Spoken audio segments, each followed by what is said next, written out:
Hello and welcome to Cage Fighting. It's your main man, Andy Gillard here. Hope everyone's keeping well during the spooky season.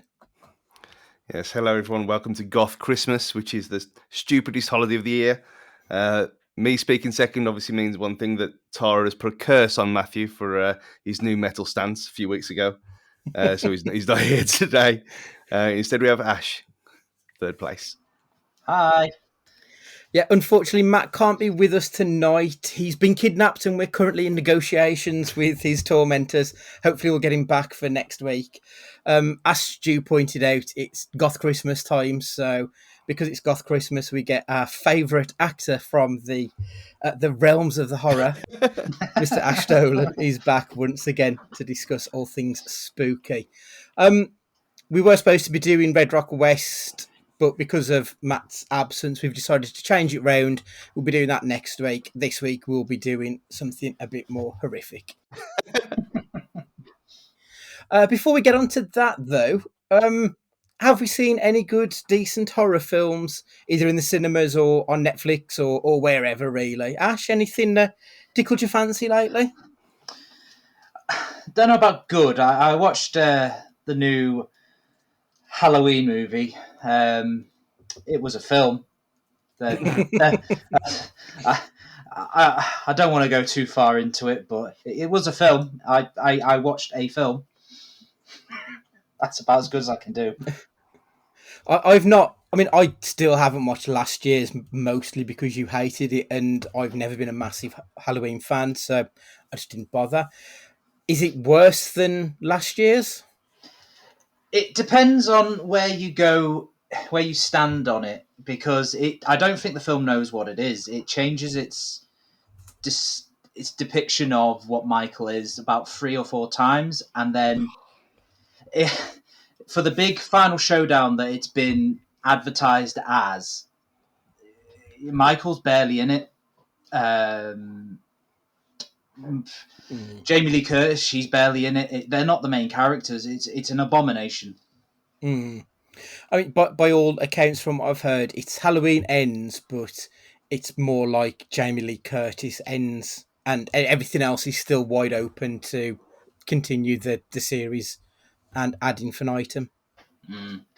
It's about that, pretty much. I can't believe that she's had a part of it. I think she was a producer on it. I can't believe she signed off on it, because it's tarnished her legacy, if anything else, I think. Oh, that's not a good statement, is it? No. Stu, have you seen anything better or worse than Halloween Ends? Well, I'm like you. I didn't see that last year's for this exact reason. That I mean, it's so odd though, because I mean, I liked the kind of reboot sequel. I didn't mind that one at all, and then for whatever reason, it seemed to just completely fall off the cliff, and to the point where I had no interest in the space of a whole year of even catching up with it. So it's not a film, but I'm going to put it in there anyway, because the Dharma series, how truly awful it is, and awful in its subject matter, not the quality, because I think the quality in the acting is as good as Netflix have done for a while.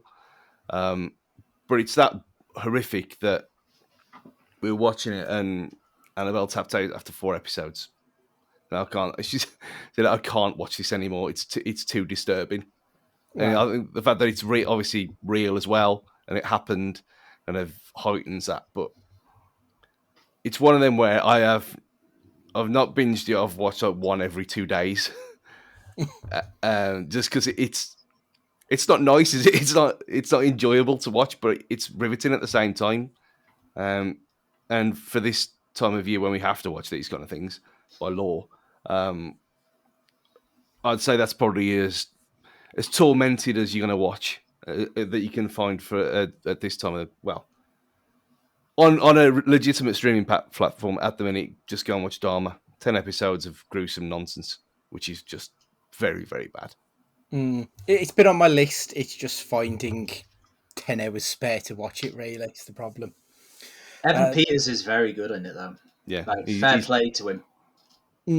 Evan Peters is always great in everything. I feel like he's missing a proper breakout performance on the big screen, but on the TV screen, like, he's never less than 10 out of 10. I think he's excellent. And hopefully, when the new American Horror Story, I don't know if he's going to be in the latest season, but fingers crossed we'll get something there from him. For myself, I watched a film on Netflix called Mr. Harrigan's Phone. It stars Jack Bauer's dad, Donald Sutherland, who plays some old chap who dies, and this kid puts his phone in his coffin with him, and then he starts getting text messages from him from beyond the grave. Um, Absolutely fuck all happens in the film. It had like quite an interesting little premise, and then it just sort of plods along and ends. It was really disappointing. So I'd say to give that one a miss if you're looking for anything. I know within the next week or so we've got 4 Guillermo del Toro films coming out, so that will be my Halloween viewing. Will be those films. I'm very excited about it. The other Halloween or horror film that I wanted to make mention of was Bodies, Bodies, Bodies. Oh I yeah, yeah. I absolutely loved that film. Sometimes you watch a film and you think I could quite. I mean, it might just be the film student in me, but I could quite happily write an essay about this film. There is so much going on so many different levels, and I enjoyed it both as like an interesting thought piece about what it's like to be a Zoomer, and also I enjoyed it for being a schlocky, silly bollocks horror film. Like it had everything on both ends of the spectrum and everything in between. It was really enjoyable. Had a great time with it, and also watched The Invitation, which looked on the trailers looked like it was going to be similar silly bollocks, and it just wasn't. It was just terrible. So I'd say to give that one a miss as well. Moving on. So the question cast this week, what we're actually going to do is a tournament style knockout to determine who is the greatest horror villain of all time. There are 15 names and two which will be battling out to take up the 16th position, and then we'll work through knocking out the baddest bad guy until we get down to the absolute final. It'll be the final bad guy rather than the final girl in this one. So we have got Jason, Freddy, Michael Myers, Leatherface, Ghostface, Pennywise, Chucky, Jigsaw, Pinhead, Norman Bates, Predator, the Xenomorph, Hannibal, Candyman, Dracula, and battling it out first up for the wild card. It's a classic pair of the Wolfman and the Invisible Man. We'll get straight into it. So, Ash, out of that pairing, Invisible Man or Wolfman, which one are you sending through to play in the tournament proper? Wolfman. Okay. Any reason why? It's hard because Invisible Man, you don't. I'm just thinking of if I was in that scenario, you can't see Invisible Man. And those two films that I've seen genuinely, like, kind of not. They kind of spook you because you won't know where he is unless you obviously got a bag of flour in front of you. Uh, but it's got to be the Wolfman, hasn't it? American Werewolf in London alone is just that's it. That's the tipping point. Okay. Okay. I'm going to pin my colours onto the Invisible Man mask. I think the last Invisible Man film was absolutely exceptional. It's not very often that I feel the tension rise quite in the way that it did on the Invisible Man. I thought it was excellent. And it's the fact that you can't see him. Like, you can run away from Wolfman, but you can't really from Invisible Man because he could be anywhere. And the other thing with the Wolfman, I always remember a film called The Munster Club, which I think was out in the late 80s. And my overriding memory is two teenage boys arguing whether or not a Wolfman has a pair of bollocks. And then they kicked him in the balls because that's how they managed to escape from him. So he's a bit of a pussy if a shot to the testicles puts him down. So for me, it's the Invisible Man. Stu, you've got the decider on this one. I mean, you think the Invisible Man has got no powers other than being invisible, but then as soon as he uses some kind of weapon, you're going to see the weapon, so it kind of defeats the object. And you're still talking about a man with wolf powers who's invariably going to be very strong against someone who you just can't see. So, taking the bollocks technicality aside, what damage can a normal man do to a wolf man, even if you can't see him? I mean, Andy said he can outrun a wolf. well, I could fight. I'd be fine. Unless you're Nigel Pearson, then that's a different story. I mean, Invisible Man was always like it's a perverse dream, eh? I mean, everyone thought about that as a teenage boy. I mean, let's get it right. But yeah, I'm with Ash. I mean, it's got to be Wolfman, just for the sheer power of it. Because if your weakness is a bag of flour, then that says it all. Yeah, but your weakness as the Wolfman is a bit of cloud. Job done. Anyway, okay, he's gone through. He's going through into the first round proper here. So the first tie, I've put it into a random generator, and I've come up with Michael Myers versus Pinhead in the first tie. Right, so how we're going to do it is you're going to have 30 seconds to sell that character. You don't have to vote for that character in the end. You may decide the other one is the better of the two. So to start it off, Ash, tell us some good things about Michael Myers. He's the originator, really, of the slasher flick. Also with Laurie Strode. Well, I can't really go with Laurie, but the mask is iconic. He doesn't need anything else rather than just his aura. He doesn't run. He's there. He's swift. And fuck me, that knife does damage. For a normal kitchen knife, he does some damage with it. The original ones are just fantastic, and how they build the tension and how he can be in your eye, in the corner of your eye, one moment, and then you look and he's gone. It's beautiful how he moves. So I'd go with that. That's probably where you can go with Michael, is building of tension. Cool. Stu, 30 seconds on Pinhead, both the original and you can even include the new one if you've seen the latest iteration of it. No, I ain't seen the new one, so I'll base it on the original. But it's body horror at its finest, isn't it? I mean, just looking at him, it's one of them where in the video shop it was covered in the 90s because it was so bad. I mean, just to look at him and having the pair of Another World and there's no getting out of it. It's one of them things where it will play on your mind more than anything else because what can you do? How can you escape that kind of permanent masochistic torture that you're setting yourself up for? And there's 30 seconds. Right, okay. So I'll go first on the voting. I like the idea of it being a body horror, and I find body horror generally more interesting, but I think Michael Myers is the best bad guy. Ash? Sorry, Pinhead, but it's Michael. It has to be Michael. The original film alone, the way it has to be him. And Stu, is this a clean sweep for Michael Myers? probably, yeah. I mean, despite saying what I just said, I mean, you're still talking about a psychopath against the other world, ain't you? Yeah, make it a clean sweep. Pinhead is banished. That's fair. The next tie is Jigsaw versus Predator. I'm here to talk about Jigsaw.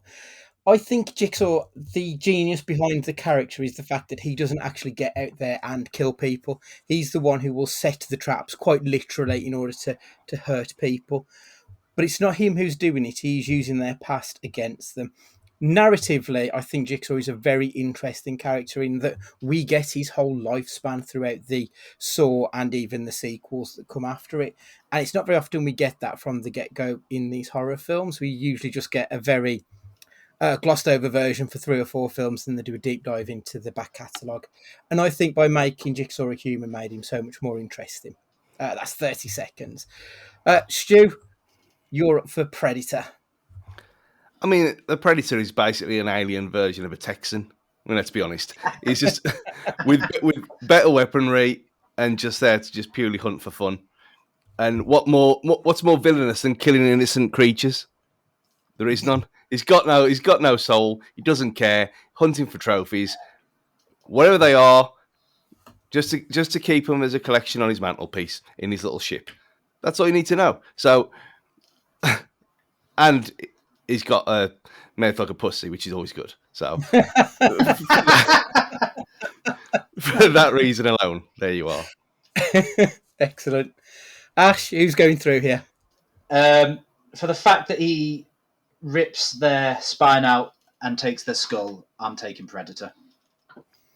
Stu? Yeah, it's got to be. I mean, Jigsaw's got no backstory on Predator anyway, has he? So he doesn't care. There is no past to dominate. So in this case, Predator wins. Yeah, I completely agree. It's a clean sweep again. I think Predator's infinitely more interesting because he doesn't have that lumbering dog shit backstory from the Saw films that I spoke about. They're a bit crap. I understand why people love them. It's just not for me. Moving on to the next round is Wolfman versus Pennywise. Ash, you're up to talk good things about Pennywise the clown. I didn't pick that on purpose. I have been mugged off here. 30 seconds on Pennywise to say good things about him. Yeah. He is the one character in all of this list that I genuinely cannot watch. Having a fear of clowns, he is genuinely the one I can't watch properly. When I was bad as a young infant, my mum would sit me down in front of the TV and leave it on. So he is genuinely terrifying, in my opinion. So that is the best things I can say about that horrible fucking thing. Yeah, that's fair. In regards to Wolfman, he's a classic horror villain for a reason. He's that mixture between humanity and the primal nature of human. Like he's the link between where we were and where we are. So I think it's quite an interesting polarization of a character. I'm finding it difficult to say anything because I do think Pennywise is one of the all-time great characters, but Wolfman is interesting more than I think he's great. I really struggle to think of anything fantastic to really sell him. I'm going to go straight into the vote on this. Pennywise gets my vote. He's much more terrifying than Wolfman. Like I can't defend it. Ash, are you going to put the bad guy through here, or are you going to pussy out of it? I'm going to stay with the sanctity of the thing and with the sanctity of the tournament and the honesty of the tournament. I'm going to have to put Pennywise through. Stu, is this the third clean sweep? Yeah, and just because we have to talk about him again in the next round, and Ash getting ever more red and the sweat pouring down his face. But yeah, I mean, shape-shifting evil clown. What's that to hate? It's the most terrifying thing ever, isn't it? Yeah. The next tie is Leatherface versus Hannibal Lecter. Stu, you're up for the defence of Leatherface, please. So already mentioning Texas, Leatherface is exactly what you expect people in Texas to actually be like. I mean, they're left alone in the in the wilderness with their family, where they're all related to each other, and it obviously plays with their heads. And again, to be so tapped that you want to wear something like that and go around chopping people up with a chainsaw, then there's no reasoning with people like this. This is going to be a recurring thing about some of these villains on here.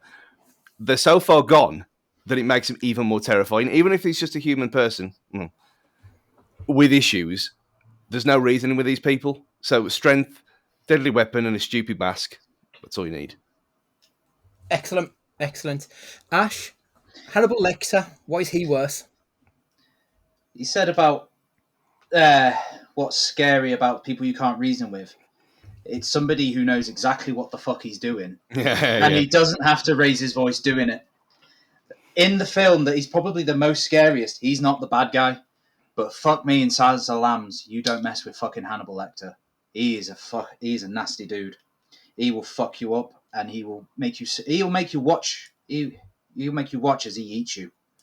Saying about Jeffrey Dahmer. Dahmer had nothing on Mr. Hannibal Lecter. Okay. So this is the one I'm probably most drawn on of all of the ties. I could quite easily go either way here. I think Hannibal Lecter possibly edges it just because the Texas Chainsaw sequels aren't as strong. I think I have to go on the films rather than the characters on this one. I don't think the sequels are great, but the first one is.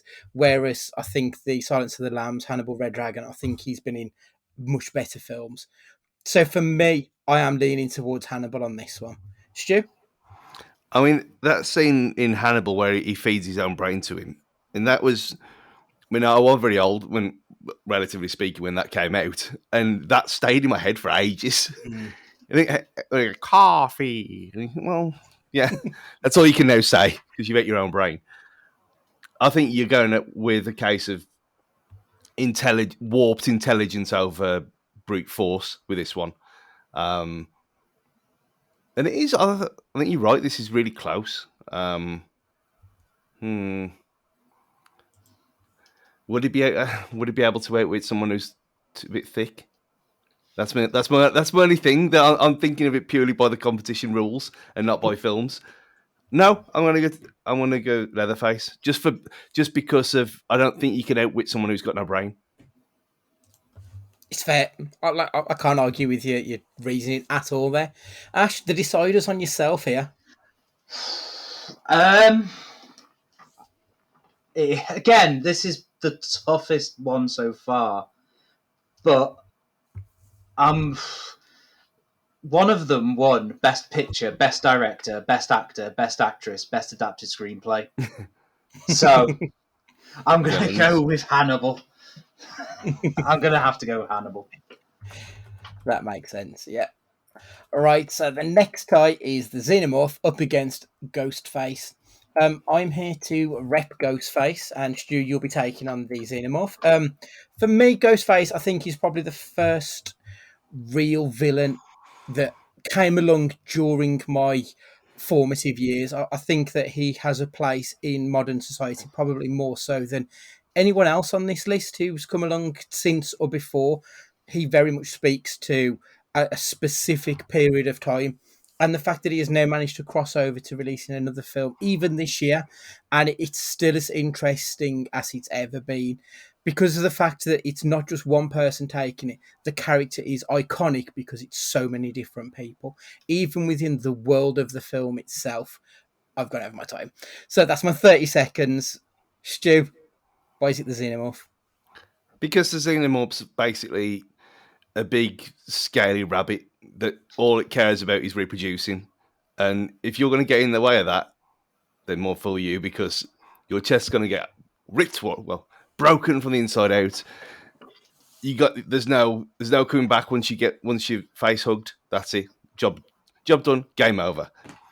Again, something that you can't reason with, something that will never stop. It's just there. It's horrible. It's terrifying, and it's massive. And what more can you hate? This is the title for this whole podcast. What more can you hate? Because I think it was one of the first ones on this whole list that I actually saw as well as a cognizant adult. Well, 13, 14-year-old. Yeah, just horrible. Ash, what do you think? I'm going to go with the one that I've played many different games and they still make me jump. Alien Isolation, Alien Fire Teams. The Xenomorph, he has so many different ways of just, you say you got your face hugging and you get your chest ripped out, you've got the acid blood, you've got all sorts. He's evil bastard. I'm going with Xenomorph. Stu? Xenomorph, easy. Yeah, I think the character is the ultimate killing machine, isn't he? Or she, should I say? So it would be the one to go through. I think when it comes to the films that they're not all horror films. Is the only reason that I could possibly make an argument for Scream over Alien. But when you look at the game side of things, like Isolation, where you're being hunted by it, is fucking terrifying. So yeah, I think I'm also going for the Xenomorph on that one. Up next is Jason Voorhees versus Dracula. Ash, you're up for Jason, please. Well, my guy Jason, he knows exactly what he is. He'll take the piss out of himself. The hockey mask is iconic. The machete is iconic. He doesn't lumber as much as Michael does. He will get some moving on when he needs to. He'll punch your head off. He'll slice you up. He'll get you with a he'll get you with an arrow. He'll do anything to you. He'll rip your body off. And if you've ever played Friday the 13th game, that's just as terrifying. He's a beautiful man. So for Dracula, Dracula is the original one. I mean, I know we spoke about Michael Myers being the first of this breed of hunter, but let's be honest, it all started way back when with Dracula in the books from like the 1600s or whenever it was. That's where horror was born, was in those texts. And Dracula was a big part of it. And the fact that it's still around today, still coming out. We've got a film next year with our saintly Nicolas Cage playing Dracula himself. So it's a fantastic one. He's terrifying. He can change into a bat. He could sneak into your room without you even seeing. He can turn invisible. And he could actually fuck you up whilst invisible, unlike the Invisible Man. And with Jason, we've already got Michael Myers. Why do we need Jason? I don't believe that for a second. I'm just trying to get rid of it. Stu, Jason or Dracula? I mean, my first thought is that anything that can be killed by, well, or maimed by garlic is a bit stupid. But then again, it's the whole Whippy link, and I'll be going against my new heritage of the last 15 years to vote against Dracula. So yeah, I think Dracula just about for this one. Fair enough. Ash, I take it you're going to back Jason on this one. I'm always backing Jason. I'm properly drawn because I think Friday the 13th is the most fun of all of those massive over-the-top franchises of horror, but I do think Dracula is probably a more interesting choice. Like obviously the longevity of the character that has gone throughout the years. It's a tough choice, that one is. Oh god, I'm going to go with Dracula because we've got Nick Cage playing Dracula next year, if for no other reason. The next tie is Chucky versus Norman Bates. I'm here for Chucky. Right, Chucky was my idol as a kid. I loved it. I was off sick for whatever reason. My mom used to get a load of videos because she used to work at the spa, and one of the videos was Chucky, and I ended up watching it whilst I was sick on my own. I remember my mom being really worried about me because it's a horror film, and she was like, "Just laugh whenever anything bad happens." So I think I've become a little bit psychotic that I just laugh whenever I see people get maimed. The TV show is fantastic. That fucker is actually quite scary, and the fact there's like 92 of them or whatever now across the world is amazing. He's a horrible little ginger bastard that you're trying to cave his face in, but you also want him to come back for that final scare as well. He's lovable, which makes him even more dangerous because you can take him to heart and then he will stab you through that same heart. So Chucky's the one for me. Stu, Norman Bates, please. I mean, you could say that Norman Bates was given a horror VHS as a child, and this by his mum, and this is why he's the way he is. Not saying that this is your destiny, Andy, but anyone who's that obsessed with their own mom's got issues out there, really. I mean, let's be honest. And the fact that he's, I mean, the whole split personality thing is. I mean, I've met a couple of people with that in real life, and it's terrifying. Like they go like that, but to have like the whole corpse thing and to truly believe it and to switch like that, it's the unpredictable nature of things again. When people are not in control, it's terrifying because you can't reason with it. And Bates Motel is the most underrated TV show of the last 20 years because no one's seen it. It wasn't cancelled, and it's great. But however much you talk about it, you'll say, "Oh, go and watch it." Oh, well, no one ever does. Yeah, I did exactly that. I watched the first episode. Thought, oh, she's all right. I'll carry on. Never saw it again. Ash, Chucky versus Norman Bates. Who's winning there? It's a tough one, really. I think just for Bates Motel, I'm gonna go for Norman Bates. I think. Fair. I think Psycho's probably my favourite film on this list. I don't think the sequels are up to much, though, to be honest. So for me, Chucky has probably had the best life of all of the characters, and I think in a actual fight, I think Chucky would probably kill him because Norman's a bit weedy. So it's Chucky for me. Stu? I think if you actually put them next to each other, like in Mortal Kombat 11 or whatever, like you said, Chucky is a nasty bastard who doesn't care, and that's infinitely more terrifying than a grown man with mommy issues. So, sadly, I think I'll have to agree with Chucky with this one. Yeah, like I said, I love Psycho. I think Psycho, there's a reason why it's like what 80 years old at this point, no 62 years old at this point, and it's still spoke about in some of the highest regard. It's an excellent film. But yeah, I completely agree. So the last battle is Freddy Krueger versus the Candyman. Stu, you're up first to defend Freddy.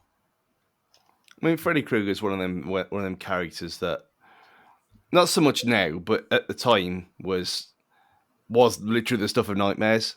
The whole burnt face thing. I mean, you can't help but stare at people with burns anyway, let alone having fucking knives on their hands, and they'll do anything to kill you when you're at the most vulnerable stage of being asleep.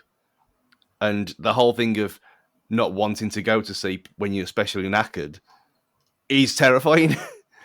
And it's one of the things and it must have got me as well. It must have got everyone if they watch it at a certain age. You just didn't want to go to sleep because even though you know it's a film, it's still in the back of your head. Like when you watch like in Signs, you don't want to look out your window when it's dark. You know it's stupid, but it gets in your head. It's the Eugene Toombs checking your mailbox, isn't it? Yeah. Well, you say about that, but my sister watched Toombs and Squeeze episodes of X-Files back in the day. I mean, what was she, about 7? And she had to have the air vent in the room taped over because she thought that it was going to come. It's not even when you've seen the air vents in these days, it's like wooden slat with slats in. It's like one that you could push out from the inside, but still it got in her head. I get it. I do get it, yeah. Ash, you're up for the Candyman, please. Much like Freddy, and you didn't want to go to sleep after watching Candyman, you didn't want to look in a mirror and you didn't want to say Candyman 5 times because he's going to come and he is going to hook you to death. The bees as well, and all the honey.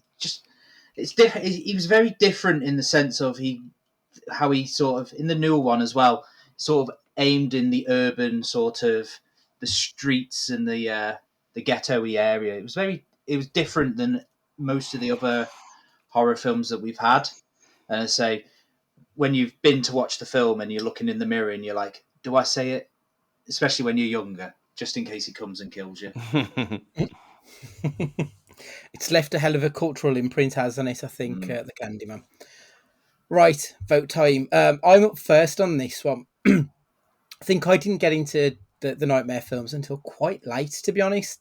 Whereas I already knew about Candyman well before Candyman was really anything that I would have seen, I suppose.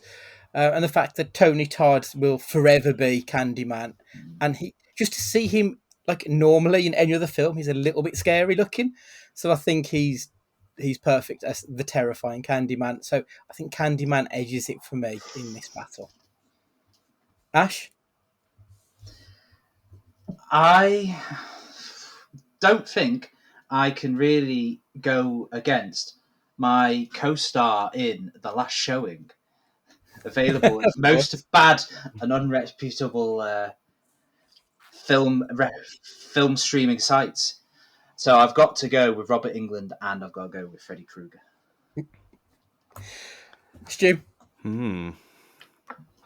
This is going to be the one, eh? This is the one we're going to get shit for. If you get rid of Freddy, you know who's coming for you. Yeah. I watched Nightmare on Elm Street last year. I watched it again to refresh my memory of it because it had been so long, just to listen to the Killing episode on it. And it was shit, you know. It really doesn't hold up compared to what I remember it as. And whereas Candyman does. And this is the way I'm deciding how they hold up in 2022. It's so schlocky now. And obviously that's kind of the point, but in this battle to the death, Candyman. All along. Oh, That is a big hitter to fall at this early stage. I think it's the right choice, though. I mean, I watched before the rebooted Candyman. I watched all three of the OGs, and they do all still stand up really well, Yeah. surprisingly. Um, yeah, yeah. I am surprised. I thought I was going to be the only one saying Candyman on that one. Excellent. Right, so Candyman's gone through. Chucky, Dracula, the Xenomorph, Hannibal, Pennywise, Predator, and Mike Myers have all gone through to the next round. So the tournament moves on, and we're looking at the quarterfinals. The first quarterfinal is Michael Myers versus the Predator. Ash, I want you to tell me who you think's going through Ooh. and why the other one isn't as strong. So I want you to tell me the negative of the loser in this one. The negative. Oh God. I am gonna put through recency bias. I quite enjoyed Prey, and as I said before, I despised Halloween Ends. He walks too much, unlike somebody who fell in the last round who can actually run. Whereas the Predator is an actual killing machine. He does it for sport. So he don't give a fuck. He will fuck you up and he will use his weapons. So for his lumbersome slowness, I'm taking out Michael Myers. Oof. I was not expecting that from you. Um, I'm going to remove the Predator because I think he's had worse films, generally speaking. Michael Myers is going through for me. I think Michael Myers is a more interesting character. As you say, he's got the history. A lot of the tropes of the genre started in Halloween, and I think that we probably wouldn't be talking about some of the big franchises we have been without Halloween. I think he's a much more important character than Predator. Whereas Predator's best film's not even a horror; it's an action film. Um, and the only like one of my issues, like you talk about the recency issue, one of my issues with Prey, I hated the end of Prey. I hated how it all unfolded. It was a little bit too Deus Ex Machina, and that's why I'm going against them on this one. So that's one apiece. Stu, you've got the casting vote on who is going through here. Just because the Halloween films influenced a lot of things doesn't mean they're good. in That's fair. terms of this. Oh, I mean, villainous wise, like I said in the last round, Predator is, and like I said, the ultimate killing machine and doesn't give a fuck. So, and the whole thing, it's almost unstoppable. When we could have put Terminator in here as well, but it's like he's a hero in the second one, so it doesn't count anymore. So, it's that whole he does it for a laugh, which is twisted. Whereas killing for Mike Myers does seem to kill for a reason on the whole, wherever tenuous link that is. But yeah, I'm going to stick with my literal guns and say Predator goes through. Yes. Another big one falls early. Jeez, this is shocking. You forget what film I picked when the wrestler list. I picked Predator as my number one, didn't I? You did, yeah. I like the Predator films. That's fair, yeah. The next tie is Pennywise the Clown versus Hannibal the Lecter. Stu, Hannibal or Pennywise? Pennywise all day long. Twisted, sadistic, powers. You ain't getting any again. You get in his head, you're going to come off worse. So Pennywise the Clown, straight through. Yeah, Pennywise for me as well. The reason I would pick Pennywise over Hannibal is purely for the fact that he's a shapeshifter. He could make himself Hannibal if he wanted to. He could be absolutely anything he wants to be.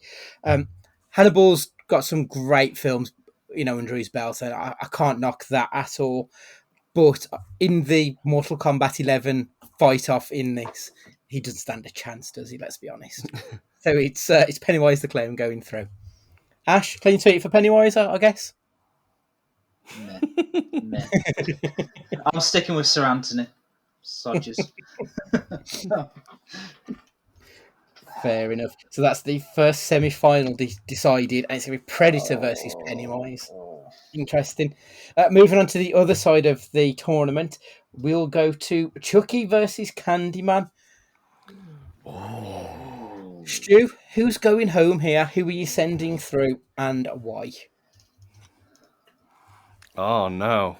Ooh. Oh, this is harder than anything in the last round. Even Robert England, but that's. I'd say reluctantly, I'm gonna have to send home Chucky because at the end of the day, he's still a small doll against a huge man, and with both equally being of the spiritual in some form. Yeah, just for size differential, he's going home. Chucky's going home. Oh, it's a knife to my heart, that is. Chucky's going through for me. Like, I do love Candyman. I think Candyman's great, but I can't not pick my boy Chucky. Plus, there's like dozens and dozens of Chuckies now, so it wouldn't just be Candyman versus one Chucky. He split his soul into all of them if you're watching the TV series, and that's what I'm pinning my hopes on. Plus, you've got Tiffany as well on his side, and his he's gender bender son daughter whole thing that's going on as well. So it's more than just Chucky. He's got a whole team to take on the Candyman. So yeah, This is like 100 duck-sized horses thing again. This is. it is. Ash, you've got the deciding vote on this one, mate. Oh, Hang on, let's eliminate him because he's bringing other ones in as well. Chucky is one in the list, not essence of.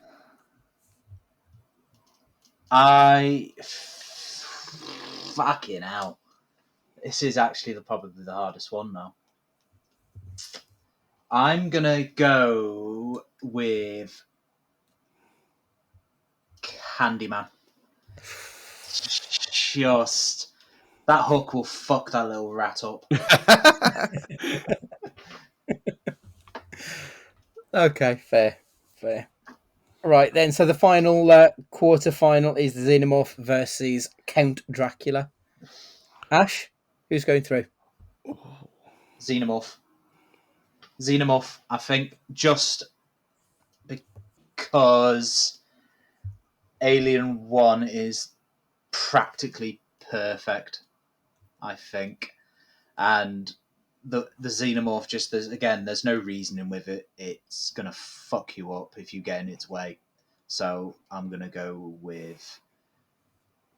I'm going with the Xenomorph. Cool. Stu, are you in agreement? Disagreement? What do you reckon? Probably, just because when you think of it, what could Dracula do to him? And bite him, what's that going to do? I mean, he's got fucking acid blood. Again, who's going to come off worse there? And if he changes into a bat and scuttles around him, what's he going to do? You know what I mean? So, against an alien who can't be reckoned with, then, yeah, see them off. Easy. This is the only clean sweep of the quarterfinals. Dracula's got a lot of, or vampires in general have got a lot of films which are just dog shit. So it's really difficult to put anything behind him. Whereas the worst Xenomorph films are still decent, like they're still watchable. Whereas Twilight isn't. So I'll take Xenomorph over fucking Edward Cullen any day. So yeah.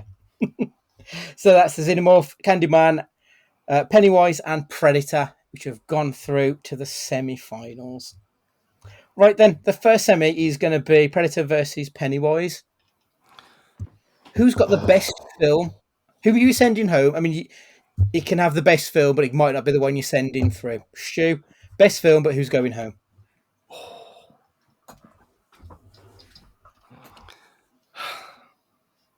its part one was superb, absolutely superb. But it was a two-parter, and part two wasn't as good. So does that count when Yep.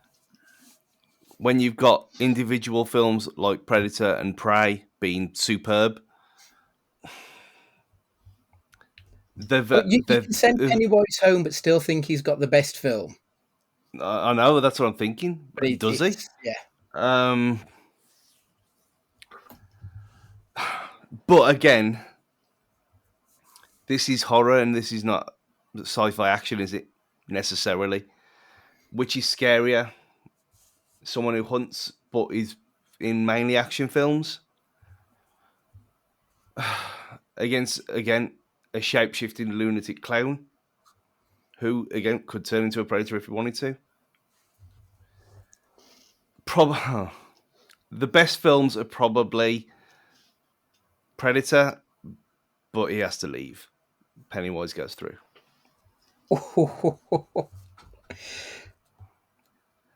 Ash? I'm still sticking to Predator.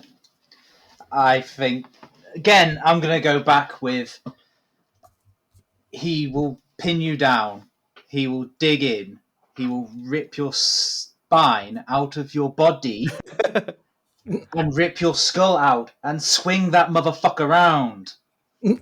It might be a sci-fi action film at points, but he's still ripping your spine out. Bruh.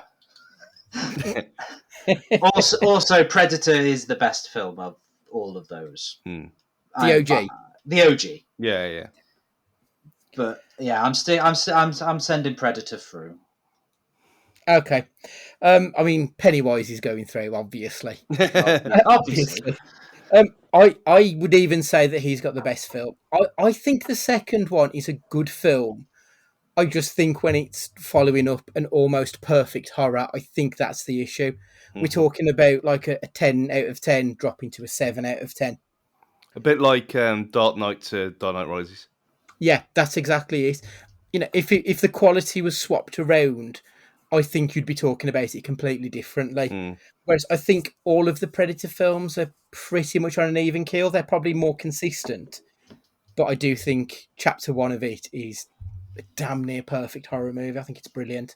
And there's some really good scary moments in chapter two, which I don't feel there's any real moments in Predator which made me feel even slightly tingly. Like they were just, I should say, it was more action than it was horror.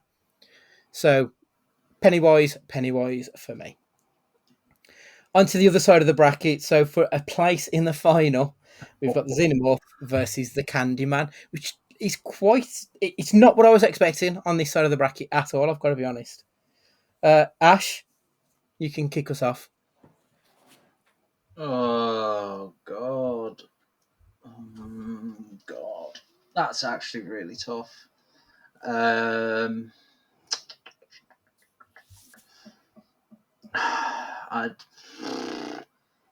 The most recent Candyman film really held up really well. It was a very, very good film.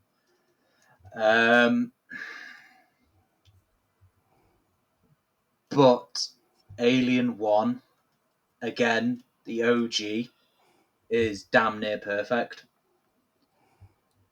He still scares you in every film. Even number 2 is more of an action film.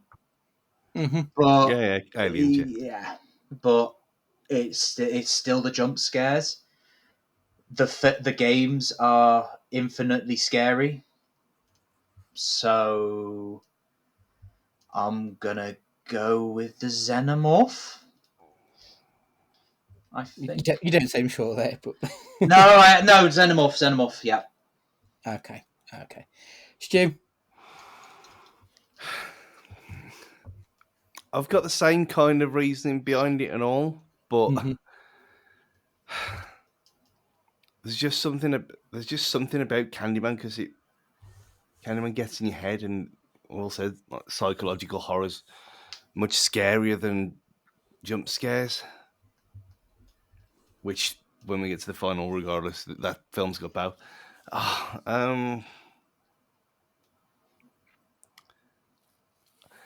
bear in mind, we've just kicked out Predator for being an action film. Alien is not an action film, is it? It's horror in space, which is, I mean, it's that exact thing. And what I said earlier with the whole, there's many ways you can be killed by it, and it doesn't. You can't reason with it. You can't even look it into its eyes because it has them. Yeah, Xenomorph. Oh, I thought you was going to talk yourself out of it and go to Candyman then. Right, okay. I mean, thankfully the pressure's off me because I was really struggling to think who would I send through here. I think the latest Candyman is absolutely fantastic film. I think it was superb. It's properly my cup of tea in that it's got the layers to it. It's not just a superficial horror. And I don't feel that any of the Candyman, maybe the third one was a little bit iffy of the original trilogy, maybe. But I feel that Candyman's got it's steeped in a lot of lore, and I like that kind of shit.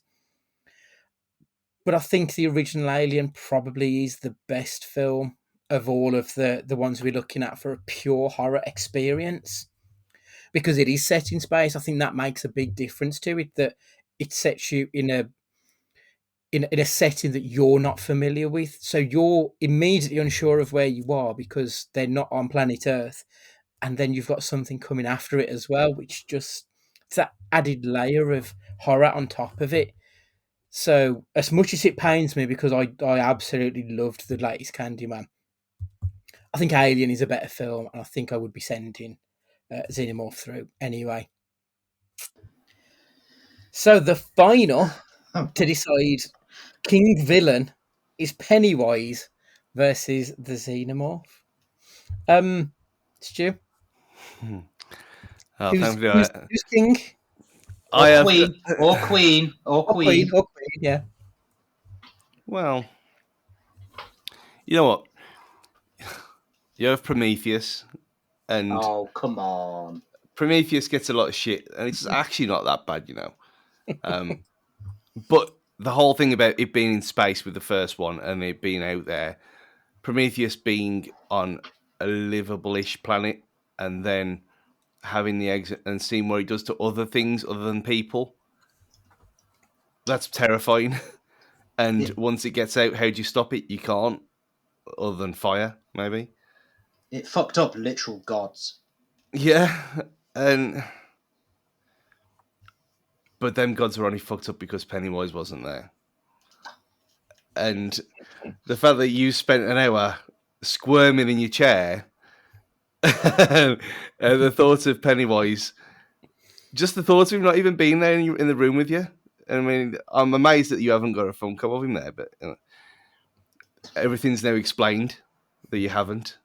And for a grown man to be so scared of clowns in 2022 is the reason why Pennywise is going to win this, because it affects people that shouldn't be affected by it.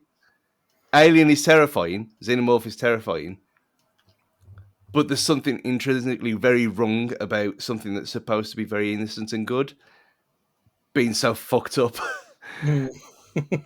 And then you look at the quality of the films overall, and like we said about what you're talking about, what, 18 out of 20 for two It films. You can't say that about the Alien films at all. And I think for pure nighttime terror, if you close your eyes at night, if you watch one night and one the other, and you close your eyes and you think, are you going to go to sleep after watching Alien, or are you going to go out to sleep watching it? And we've got the whole shape-shifting thing there, so the powers on powers is not an issue here. So we're going on psychological terror and the quality of the films. Pennywise wins. Ash, It rebuttal. doesn't matter. It really doesn't matter. But just you can just imagine though, you're walking down any old corridor and then you hear scuttling up above you, and you go and have a look at what comes at you, but a fucking monstrous thing that's got an extendable jaw and a fucking practically a knife that'll just stab straight through you or any part of you, and that's probably the nicest way you can go out. If you get hit by one of the face huggers, that's arguably worse. You can literally think you're okay, and then, oh shit, your chest has been ripped out by one of them fucking things. He took out literal gods in Prometheus, which is not a bad film. Idris Elba pretty much carries that film, and is it Charlize Theron? Is it Charlize Theron in that one? Yeah, she's a great bitch in that. And Michael Fassbender's fucking brilliant in that as David. So he is. He is.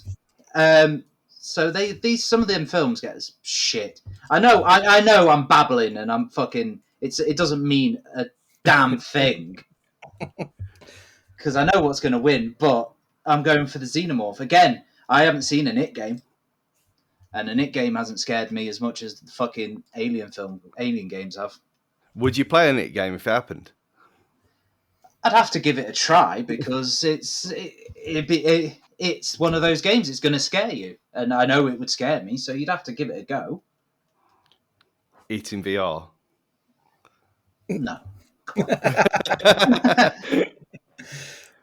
How would you even make that as a game anyway? Well, the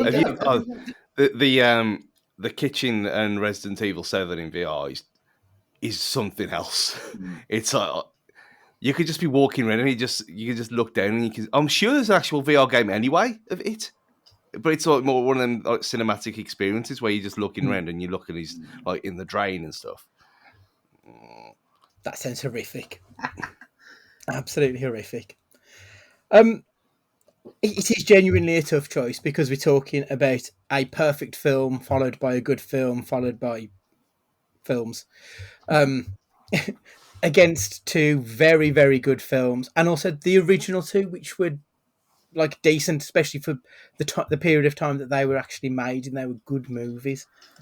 So it is a tough choice, to be honest. But Stu made a very, very good point. The fact that we're in the year of Dolly Parton 2022, and Ash is still squirming in his seat over clown. People aren't scared of aliens. People are terrified of clowns. And you know what clowns are. They're human beings in makeup. But there's something inherently terrifying about the mask that they wear. So Pennywise is the winner. And I think ultimately it's clear for me that he's the winner because the Xenomorph's been let down with some less than good films following the original. Pennywise, as you say, you said about Xenomorph has killed gods, but Pennywise is a god. The Deadlights are a god. As Stu pointed out, he's surprised you haven't got the Funko Pops of it, but I have. I've got dozens of the fuckers in the other room. Georgie Denborough and Bev, I've got those ones. Like Georgie Denborough, his death and then his subsequent resurrection within the film, speaking to his brother. It hits you on like this horrible level of somewhere deep inside that you didn't know. It is creepy and eerie and just so unsettling. And just to tell a strange little story, when I go up into my loft, I've got a little, Jack in a Box thing just in the entrance to my loft. And it pops out with Pennywise. He's sat there. So every time I open it, I've got Pennywise staring back at me. And it always makes me giggle because I just think, imagine if that was real, I would be terrified of it. When I go up into the loft, I've got a poster of Girls Aloud. That gives you a very different feeling, doesn't it? Yeah. I'm glad if anyone was going to win, Tim Curry's won. I'm gonna stick with that. Tim Curry's won this. I mean, in fairness, like both versions of it, the actors who did it, Bill Skarsgård and Tim Curry, like it's difficult to pick who's the best Pennywise because they're both excellent in it. Yeah.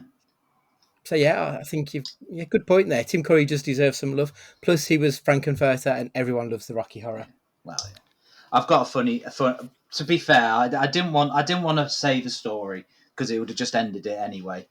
But we went on a night out in Bournemouth. This was a long time ago, and we went dressed as wrestlers.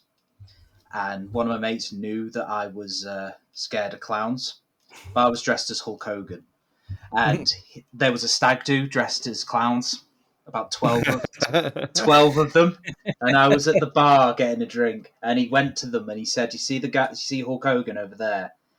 I'll buy you all a drink, or every single one of you a drink, if you circle him and go in menacingly." So I came from the bar, and all I saw were 12 clowns circling me.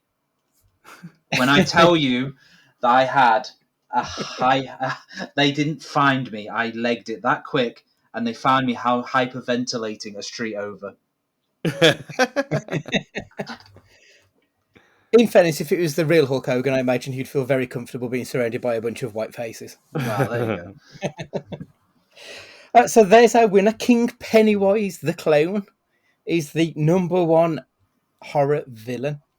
It's not where I expected it to go. I was prepared to battle for Pennywise because I do, like, he's one of my absolute top favourites, but I'm glad to see I'm not alone there. Obviously, next week we said we'll be doing Red Rock West. Matt should be back by then, so we'll pick you up, and that will be on Halloween itself, 31st.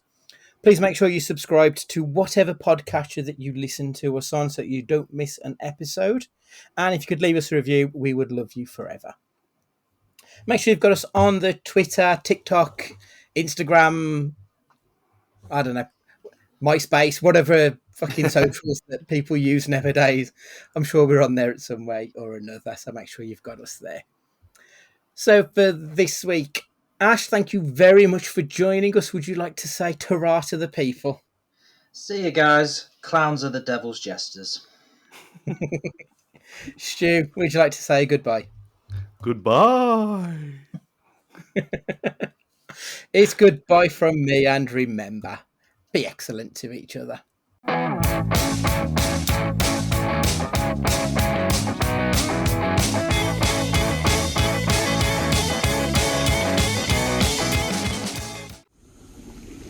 Hiya, Georgie.